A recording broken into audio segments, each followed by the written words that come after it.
Welcome everyone to episode 9 of Underrated Underdogs. This is your host, Delapo, coming at you. In virtual studio today, we have the main man himself, Brandon. How are you doing today, sir? I'm good. I'm amazed we're at 9 episodes. I had to double check that. The season feels like it just started. Um, and now we're already halfway there. Yeah, man. We're almost into the double digits, bro. Almost there. And Jen, how are you doing today, bro? Doing pretty well. Just expecting Brandon to get some more biscuits coming up. Some of those good Popeyes biscuits. Someone's going to have to choke at the end of the season. And I'm happy it's not me. I'll be there to watch, though. Um, Jen, how about you to start off the show? You run us through our bets for last week. How did we do? We did pretty well. Considering we had a bunch of player props was good. We didn't expect the Jets to actually win the game, so that was our loss there. But other than that, everything is well. Looking forward to next week, and there's going to be a lot of tough decisions coming up. Mm, yeah, I mean, to catch our premium bets, don't forget to follow us on Instagram at underrated FTFW, and you can get all the premium bets there, and release those closer to the game day. Um, if you're noticing this, we're recording on a Wednesday, and we're supposed to record Tuesday night typically. It was kind of a slower news week, and then Wednesday morning happened, and it was just fucking chaos everywhere. So because of that, we do have some amazing topics to get into. Some of them not so amazing, but we do have some big topics to get into. So without further ado, we will start at the kind of biggest news of the day. This was very, very sad news. Henry Ruggs was charged with a DUI where he was driving at about 156 miles per hour, which is roughly 250 kilometers per hour, seconds before crashing into a Toyota RAV4 that had a 23-year-old woman in there. Upon impact, the car burst into flames, trapping the 23-year-old woman in the car, and she was declared dead at the scene. So our condolences to her family. Brandon is a very, very sad situation, obviously, but what is your takeaway from this whole ordeal? Um, I mean, first of all, thoughts to everyone involved. That's some crazy shit. Definitely seen a lot of that sort of stuff. It's a serious topic. You can't mess around with drinking and driving. Obviously, all it takes is a couple seconds, and someone's life is fucked up. Um, so just wanted to get that out of the way. On the other note, I am not as shocked as maybe some other people would be. This is the first time an NFL team has been in Vegas. You've got a 23, 22-year-old guy who's, got a lot of money in a party city. I'm not really shocked that there was something like this happen. He's young, rich, in Las Vegas. Really bad combination. And unfortunately, that's the way it went down. But I think this is sort of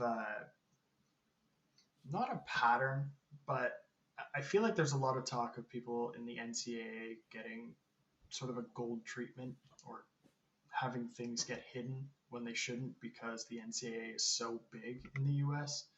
And I feel like at a younger age, before you're established, you sort of carry that into your young professional life when the money starts to come in. And so, as much as I'm not going to dig into this, like, I know, Jin, you know the stat of Urban Meyer's team, where basically half of them have all been arrested for something since they left the NCAA, probably due to the fact that they thought they were untouchable coming out. Um, I think players need accountability all around at any stage of their life to be treated like any normal human would be in any situation so they don't feel untouchable. Now, this is sort of the series of stories coming out about players thinking that they're above the law. So I think a line needs to be drawn a little earlier in their life so they can get an understanding that there are real consequences for breaking laws. Yes, absolutely. Jen, what is your kind of takeaway from this whole situation? First of all, condolences to the families, and it's almost seeing like it's a pattern that something's about to happen at every single bye week. I mean, look what happened in the last bye week. starting safety of the boys get arrested for a DUI, and this week, you got you got a star wide receiver, getting another DUI. So I think there's something definitely needs to be done, and also I think the overall team, going to Vegas is definitely having a huge impact on the players itself. There's temptations everywhere when it comes to Vegas. Um, you know, Maybe that wasn't the best decision that the Raiders organization could have made is to move to Las Vegas. I mean, at this point, it just seems like they were just chasing for that money. But you gotta figure out a way. You gotta be like the Jerry Jones of the world. Chasing that money and be responsible some of the time. Obviously, it's a huge tragedy that happened. But it just seems like it's going to be. I think teams moving forward is definitely going to be keeping a closer eye on their players on their bye weeks for sure now. It's essentially twice in a week. Twice. It's been 2 bye weeks and two two DUIs. exact. I don't know what the fuck he was thinking. 156 miles an hour. Like he would have been revving that engine like hard and probably to the limit at that point to be able to essentially go to that high speed. Report showing that it's almost impossible to get on that road. And from the looks of it, Henry Ruggs' career is done, but he's still going to walk away with a little bit over $8 million after taxes. So I hope he found himself a good financial advisor. Brandon, you looked like you were going to jump in there earlier. Do you have any kind of last comments on this? Yeah, switching to a football note and sort of moving forward, they had the entire day to fill that gap and didn't make any moves on deadline day. So to tie this all back to our lovely bet about the Raiders making the playoffs, there's a much needed gap in the wide receiver position that I hope that they can manage without. The Raiders just seems like they're in a downward spiral at this point. Um, you know, Starting off strong, and then you got all these different things happening. Um, it was like meant to be that the Raiders was going to be terrible this year. Yeah.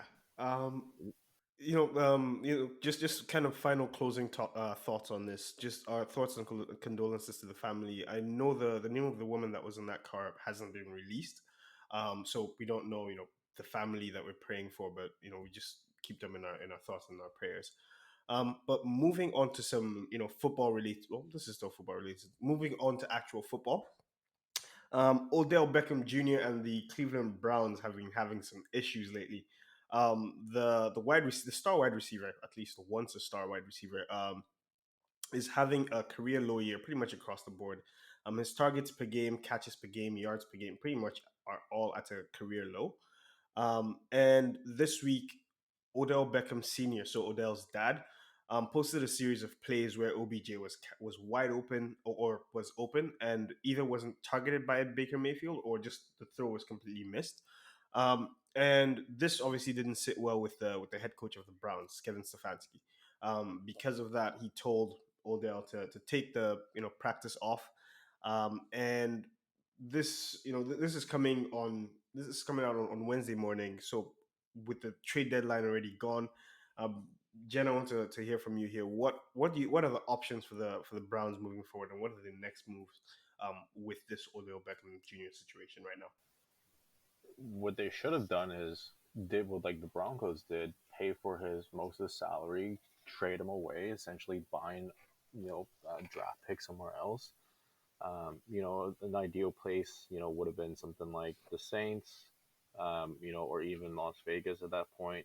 Um, Although I don't think Las Vegas and OBJ will be a really great match together, especially after what happened and everything. But it just, at this point, like what's most likely Brown's going to do is make him inactive, like what they're doing with Deshaun Watson, and I don't know, cut him at the end of the season. It seems like a bigger distraction, and the Giants got what they want out of the Cleveland Browns for sure. In the beginning of the trade, OBJ was coming out saying that they want to send me to a place to die, and the Giants effectively accomplished that. Mm. Just a quick follow up question to you there, Jen. You mentioned keeping him until the end of the season and then cutting him. Why not just cut him now?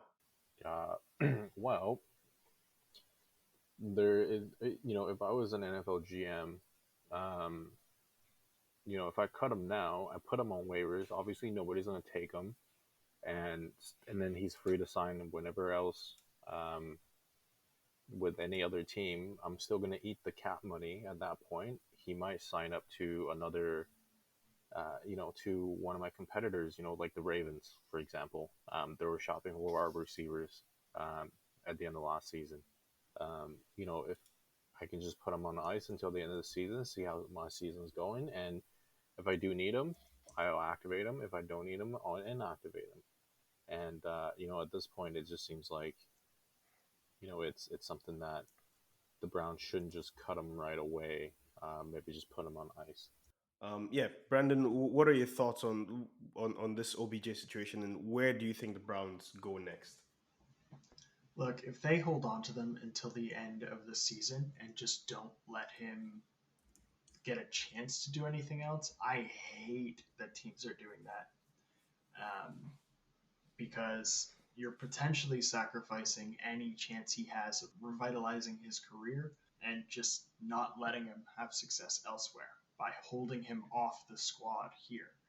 Um, I mean, I don't think that's fair to a guy whose asset or moneymaker, the way he makes his living is by being athletic, catching footballs, and holding him off a football field ruins the chances of him potentially earning money. So potentially ruining his career. And I don't necessarily agree with that strategy, although I understand why they do it. It's not like the video surfaced after the trade deadline, so it's not like they didn't have time to sort of wave this around.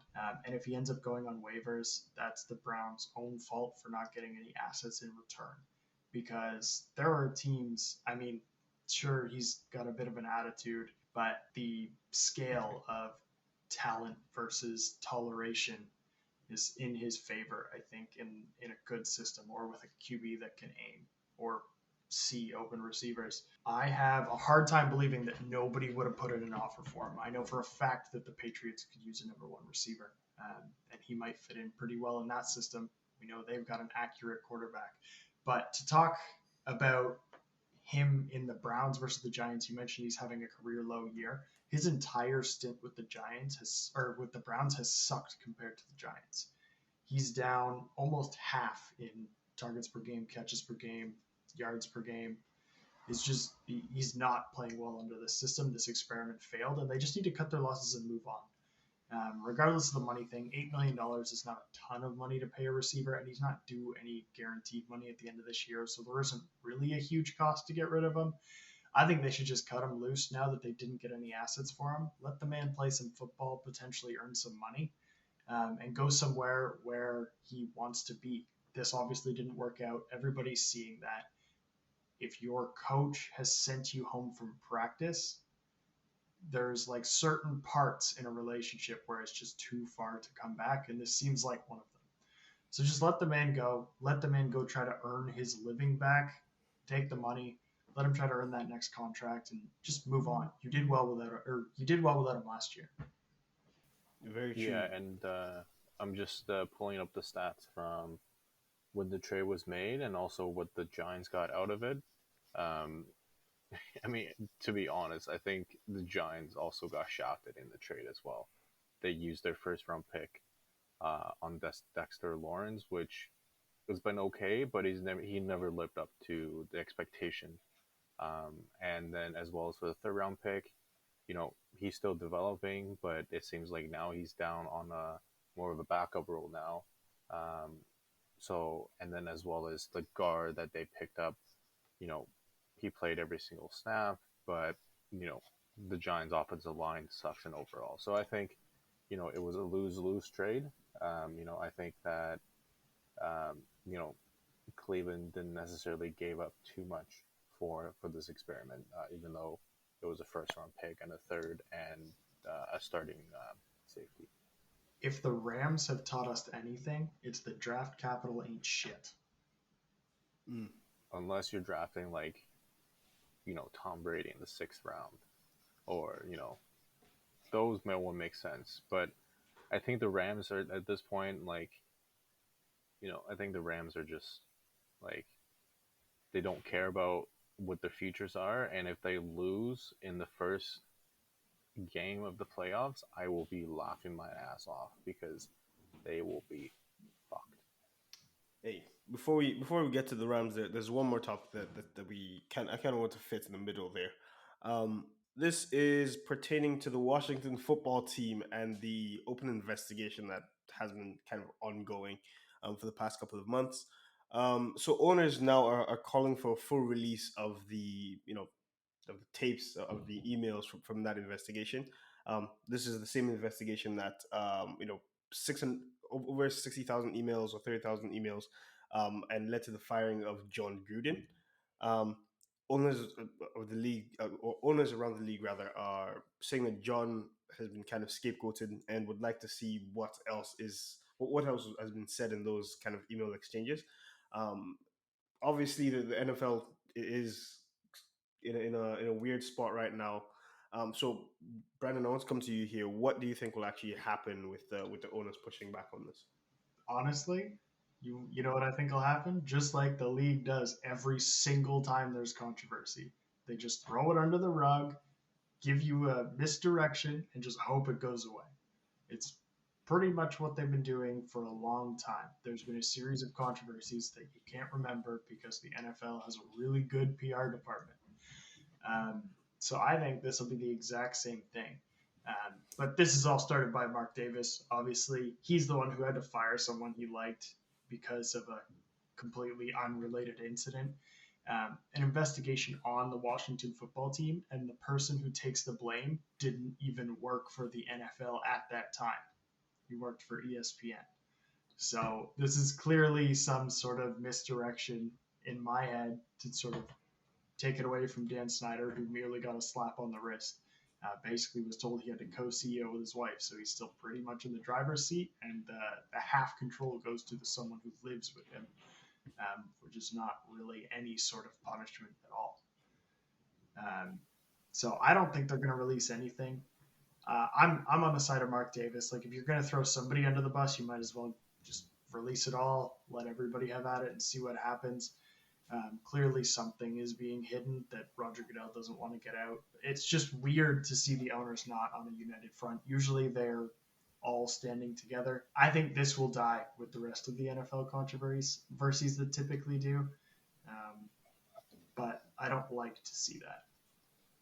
Jen, are you more optimistic about this? Do you think the NFL will actually release these emails, or are they just going to die down, like Brandon said?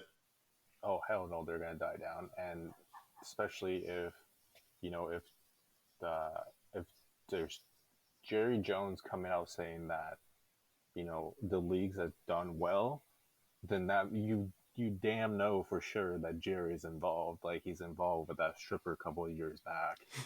That, so that's why I think it's not. I'm just singling out Jerry here because I found going through my research, and I found the pictures of the quote unquote strippers that he was with. That was a huge controversy. Quote unquote around strippers. I'm click on the picture. Is this like the quote unquote Jimmy Garoppolo stripper situation? Oh, it's worse.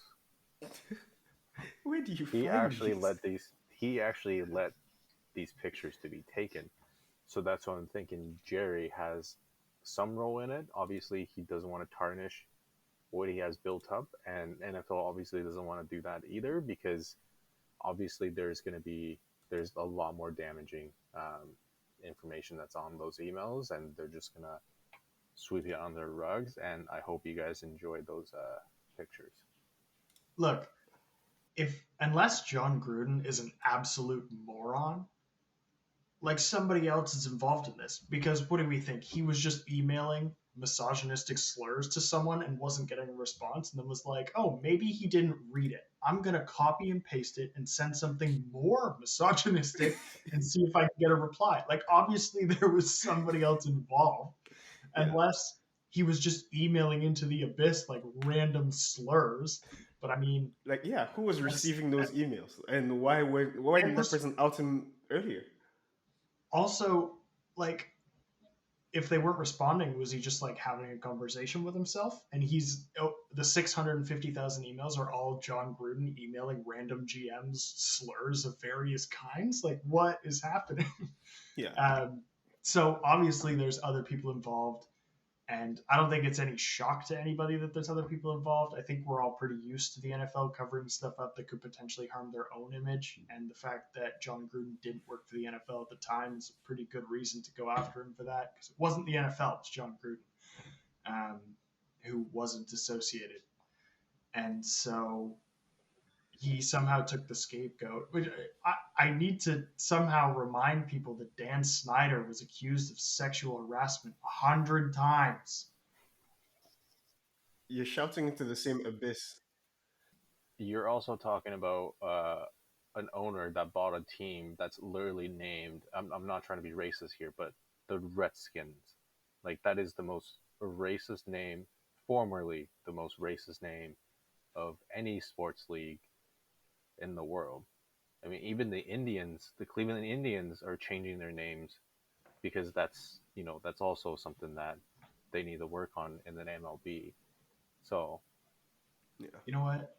Dan Snyder has successfully ruined that franchise. And Jerry saying he handled it pretty well is because he knows as long as Dan Snyder owns that team, he doesn't have any competition in the division. Mm, smart. So this guy is just playing chess. Everyone else is playing checkers. Exactly. It has nothing to do with him being involved. He just needs Dan Snyder to keep his ownership of the team because he'll continue to drive it into the ground. Damn. hey, maybe Jerry will buy the Washington football team and name it the Washington Cowboys too. This guy just wants anything for more Cowboys, man. Anything for You more called for Cowboys. Jerry's job. True. And Very now true you're too. calling for Jerry to buy another team. I mean, it's like every other Cowboys fan. You got, Just fickle. yeah. I mean, sometimes you hate Jerry, but then sometimes you realize he's doing the best thing for the team. It just seems like most of the time Jerry is, he likes that image, but then he also knows his past. Um, I think he's like the perfect sports league owner or sports team owner. He's kind of flashy, but he's not flashy at the same time. He does stupid shit, but not enough stupid shit to get you to be forced to sell the team. Mm. Just towing the line of stupidity is perfection. All right. I mean, exactly. I mean, look at Hard Knocks. They left Steven out of the helicopter, and he said, "We already fucked up. We might as well. We started. They fucked up. We might as well fuck up even more." And we lost that game. Hard Knocks made me love Jerry Jones so much. Oh man, I'm dead. Um, Now I guess let's move on to the Rams topic, seeing as you guys were so excited for it earlier. Von Miller, the eight-time Pro Bowler and 2015 Super Bowl MVP, has joined forces with Aaron Donald in the already highly powered Rams defense. Obviously, Vaughn isn't the same guy that he was back in 2015, but the Rams certainly think that he can be a piece that kind of takes them over the top. Obviously, they gave up a second round pick and a third round pick to get him in this year's draft, actually, to get him. So my question to you here, Brandon, how much does Von Miller actually improve this Rams defense? First of all, to add to the trade, the Broncos are retaining $9 million of his $9.7 million contract. So the Rams are essentially paying him nothing Oh, for wow. this year. So I don't know who fleeced that, but they essentially bought a draft pick. That's what happened. You're right. Vaughn is not the Vaughn of his Super Bowl MVP days in 2015, obviously, but they don't need him to be. you have Aaron Donald, you have Leonard Floyd on that offense and that defense, sorry, and then you add Von Miller in. Teams used to build entire game plans around him, so he was the one getting double covered. Entire systems were built around stopping him. Now that defense is too loaded for you to build entire game plans around him, and obviously you don't need to do that anymore. But now he's going to have a lot of one-on-one coverage, which is a lot. So his life's about to get a lot easier because on that defensive line, who do you think is going to get more double covers, Aaron Donald or Von Miller? Probably Aaron Donald. So he's going to have a lot easier time doing his thing. He's not going to be, full plans around stopping him. So I think he's going to flourish because he doesn't have to be the number one guy. He can rely on the other guys on the field. So I think it's good for him. I think it's good for the Rams. They're already stacked. This just sort of adds another piece, and they're not afraid to go get veterans and throw draft picks at the problem. I think most quarterbacks are going to hate to play that team even more now than they did before. Jen, how much does Von Miller improve this defense, and how far can they go with this change right now? I think Sean McVay essentially triple mortgaged his future with the Rams to give Von Miller. I mean, looking back at his draft picks that he's done since he's there were some terrible fucking first and second and third round picks that he chose. Notably, just naming a second round pick that he chose last year, Tutu Atwell. Have you ever heard that name with the Rams? Nope. He was their second round pick last year. So Sean McVay knows his weakness is that he can't decide which players to draft because he sucks at it. Same thing with the GM. So essentially mortgaged everything to get Von Miller. But also it's going to put him at a disadvantage because, you might not be, you're going to get some great value when it comes to the players.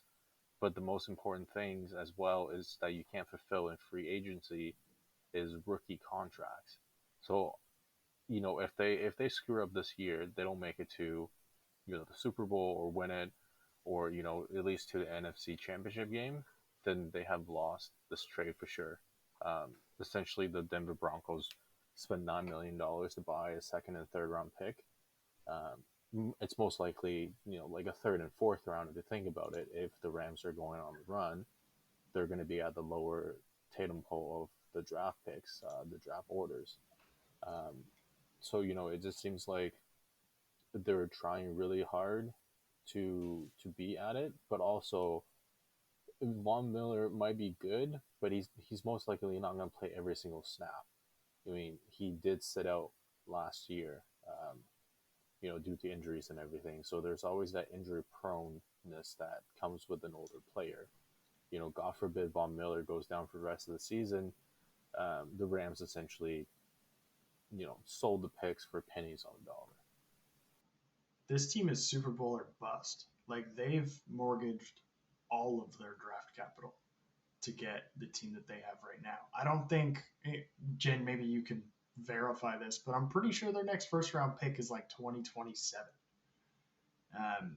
because of the series of terrible decisions that they made to get the team that they have. My all-time favorite has to be that they traded up to get Jared Goff, who they took before Jalen Ramsey was drafted, and then they traded for Jalen Ramsey and then threw in some more picks to get rid of Goff. So they've just sort of created this train wreck of throwing away draft picks to get players that they want, that they missed on the draft in the first place. But they don't have a lot of drafts, period, but they definitely don't have a first round for a long time.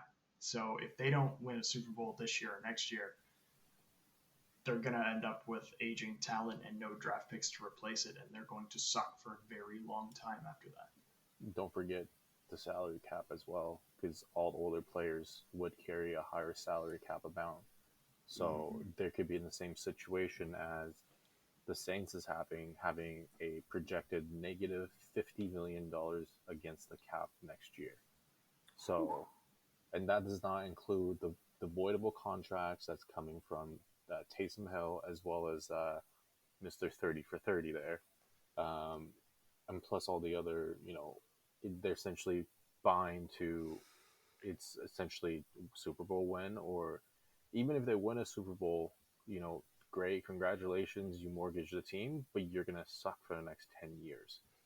Von Miller's a free agent after this. Most likely, if Aaron Donald goes into the Super Bowl and win it, he's gonna command a higher market value. And same thing with Matthew Stafford. And these are all aging players, so your window is very short. Effectively, what they're doing now is, they have a burning house. They somehow manage to, add more fuel to the burning house while trying to sell the house at the same time. Um, so at the end of the day, it's all going to collapse down, and Sean McVay is going to be looking for a new job somewhere else if they don't, if they don't win Super Bowl in the next, let's say, 2 years. Yeah. So I guess moving on from the Rams, let's go to New York really quickly, where there is some mid-season QB competition. The Jets are having a tough time right now choosing between Mike White and rookie Zach Wilson.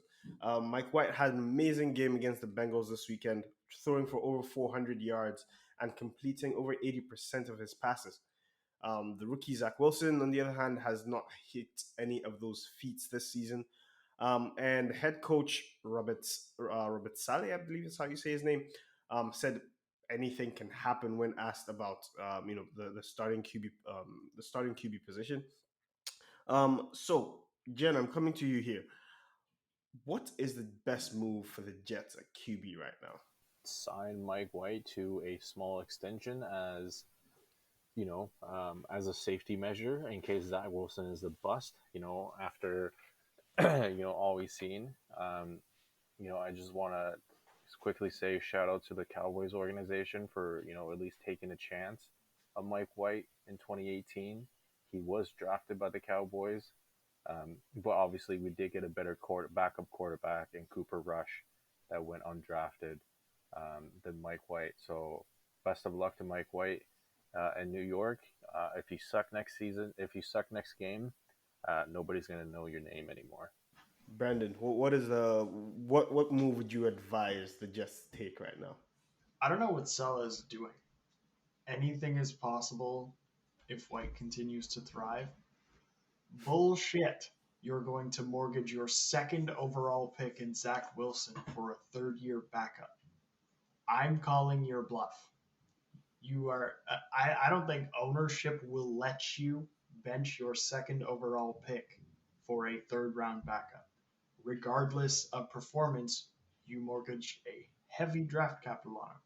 I don't think it's going to happen.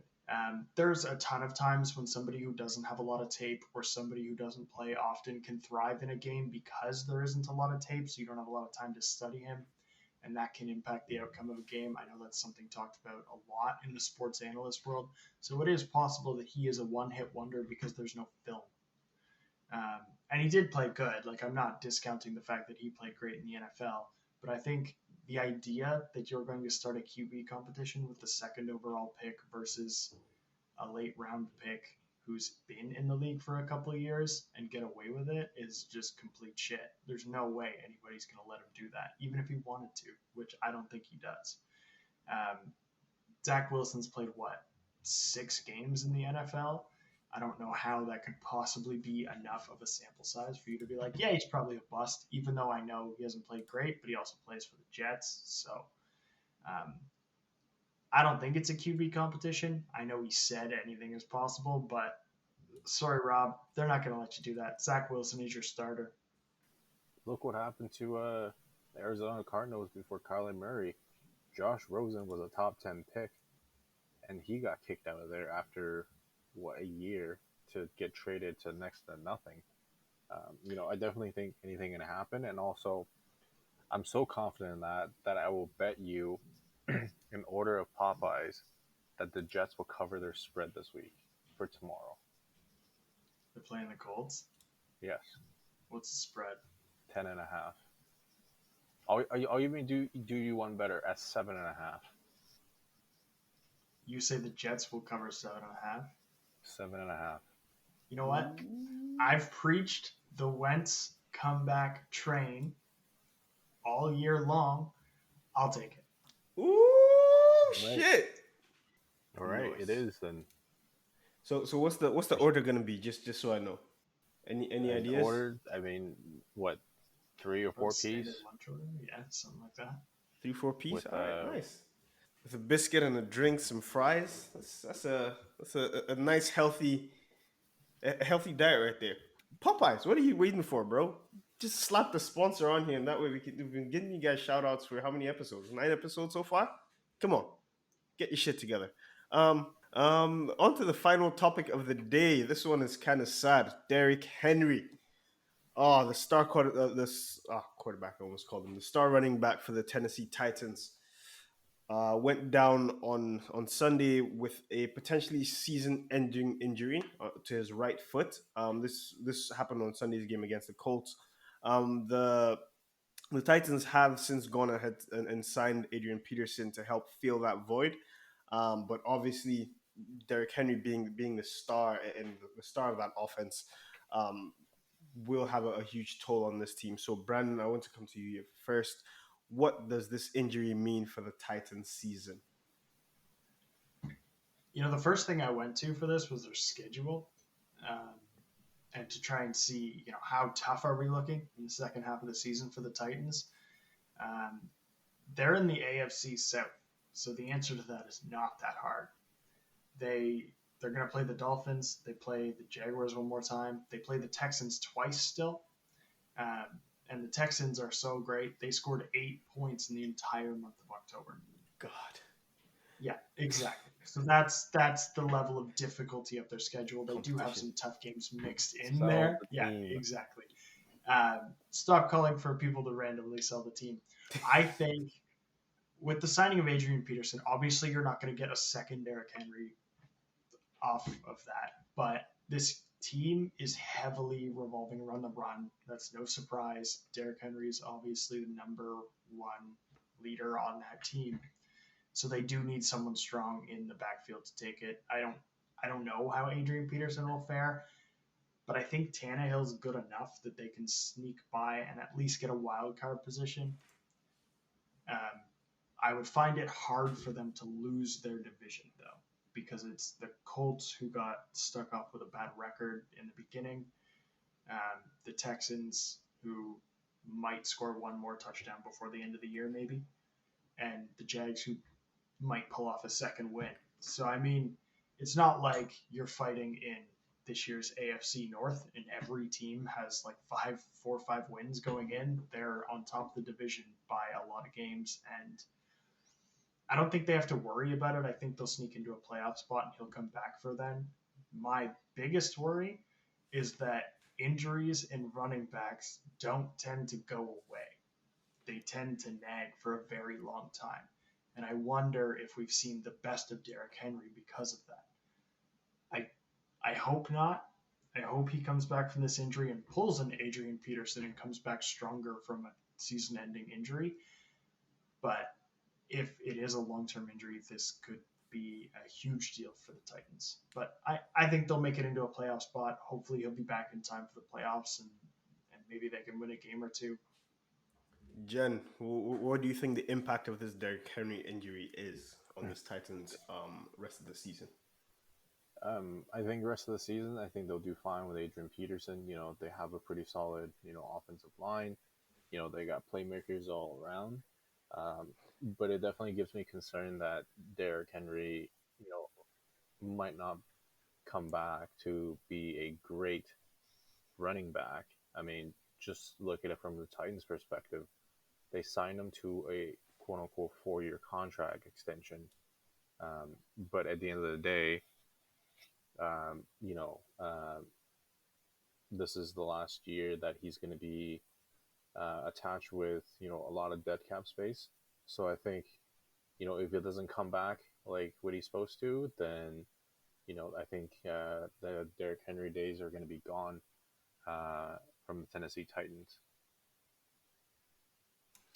Damn. Hopefully he does bounce back from that injury because it is more than it's fun to watch him stiff arm grown men into oblivion. There's just nothing like it in sports. Brandon, we have 3 minutes here, so under maybe not under 5 words, but just really quickly, was there anything that you wish the Patriots had done over this trade deadline? Under 5 words, there's No, a lot to go on. this guy's just fucking Uh, broken the 5 word rule. How dare you? yeah, no, there's no way I can do that in 5 words. If you really want to, secondary in the defense, Jalen Mills is not the answer. He will not be the answer, and it is very typical Bill Belichick to lose a Stephon Gilmore and just rely on everybody else to pick up the slack. So would have liked to see some fill out in secondary. Um, O line need some depth there. Got some injuries there that we need to fix. And wide receiver. Tell me which one of these is the defined number one receiver. Nelson Aguilar, Gunnar Olszewski, Jacoby Myers, Kendrick Bourne, Nikhil Harry. Don't worry, I'll wait because none of them are the number one receiver. Might I remind you, at the beginning of the season, somebody got Julio Jones for a second and a fourth. That would have solved the problem. Um, OBJ having some trouble in paradise. We could also use him. We need somebody to draw double coverage so that everybody else can be a little bit open. We know our quarterback is accurate. So secondary, O line, wide receivers need to see it. Jen, what would you have liked to see from the Cowboys this trade deadline? It said the Cowboys needed to trade for a better time management personnel. That would have made everything perfect, as well as maybe you know um, picked up Von Miller. If we're just giving away draft picks at this point, we might as well just given Denver a fourth. It would have been great to see Von Miller playing with the boys this week against his old team. He would have had like 40 sacks in that game and broke the single game and single season record. All right, guys, that brings us to the end of our show. Thank you very much for listening to this episode. We had an amazing time making it for you, so I hope you enjoyed listening to it. If you've listened this long and you haven't subscribed, make sure you hit that subscribe button wherever you listen to podcasts. And don't forget to leave us a rating as well, and follow us on Instagram to get our bets, our premium bets. That is underrated FTFW on Instagram. I'll repeat that again: underrated FTFW. And actually, on a last note, we were able to find the young lady that was trapped in that car. Her name is Tina Taylor. So we are sending our prayers, our condolences to Tina Taylor and her family. So thank you very much, everyone, for listening, and pray for Will Smith.